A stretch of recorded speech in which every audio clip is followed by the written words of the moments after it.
करूंगा कि अपने विचारों को रखें और यहाँ पतारा की पावन धरा पर चल रही बौद्ध कथा अपने विचारों को प्रकट करें।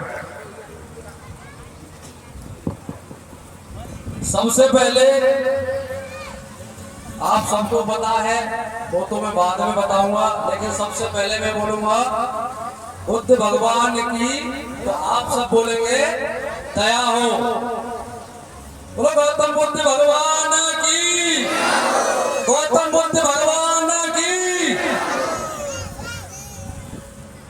उसके बाद मैं सबसे पहले जो ग्राम पंचायत पतारा की धरा पर, पूज धरती पर जो कथा चल रही है बौद्ध भगवान की, सबसे पहले मैं शास्त्री जी के चरण स्पर्श करूंगा, क्योंकि इतने कीमती समय में जो मुझे समय दिया है मैं इनका बहुत बहुत आभारी हूं। इसी के साथ साथ जो कमेटी के जितने मेंबर हैं मैं सबका बहुत बहुत आभारी हूं, जो मेरे सोचने से भी ज्यादा जो मेरे स्वागत किया है। मैं आप सबका बहुत बहुत आभारी हूं और हमेशा रहूंगा। इन्होंने उसके बाद मैं पूज्य बंधु भगवान को चरण स्पर्श करता हूँ। मेरे पिता तुल्य बैठे बुजुर्ग सभी को चरण स्पर्श करता हूँ। इधर मेरी माताएं बहनाएं बैठी सभी को चरण स्पर्श करता हूँ। अगर मैं अपने मुखारबंद से कुछ शब्द कहूँगा,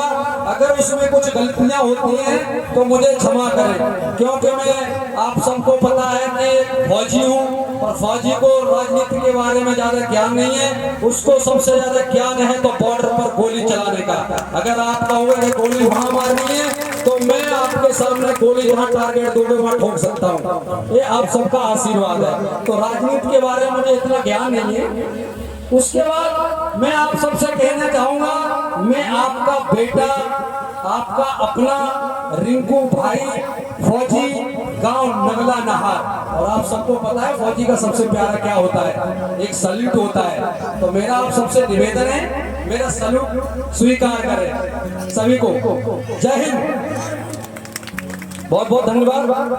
अब मैं ये 7 दिवसीय भगवान बुद्ध की जो कथा चल रही है, और आप सबको पता है कि महान ज्ञाता हमारी सिस्टर साक्य बीनू बहुत बैठी हैं। ये अपने मुखारबिंद से आप सबको भगवान बुद्ध के बारे में अवगत करा रहे हैं। लेकिन ये बहुत अच्छा मौका है, ये सौभाग्य है कि आज हम सब यहाँ पर इकट्ठे हुए हैं भगवान बुद्ध के बारे में। मैं ज्यादा नहीं बताऊंगा, थोड़ा सा बताऊंगा।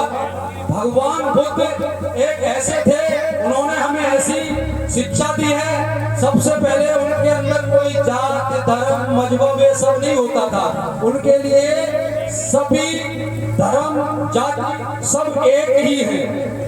उसके बाद उन्होंने हमें एक सिखाया था कि किसी झूठ बोलना, किसी की निंदा करना, ये सब उन्होंने, उनसे हमें शिक्षा मिलती है। तो इसी के साथ साथ मैं आप सबको बताना चाहूंगा कि मैं एक फौजी हूँ। अब पॉइंट पे आ जाता हूँ। फौजी का हमारे फौज में कभी जाति धर्म नहीं होता है। फौज में क्या होता है, कोई जात धर्म नहीं होता।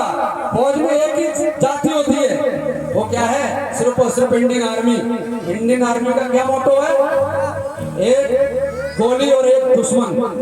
इंडियन आर्मी का मोटो है एक गोली और एक दुश्मन। समझ पा रहे हैं ना मेरी बात। जात धर्म नहीं हो, क्योंकि हमारी फौज में जितना भी खाना बनता है ना, वहाँ कोई जात नहीं देखता है ये है ये वो है। सभी एक साथ, एक ही साथ, एक थाली में अगर हम 10 व्यक्ति हैं तो 10 भी जवान एक साथ खाना खाते हैं।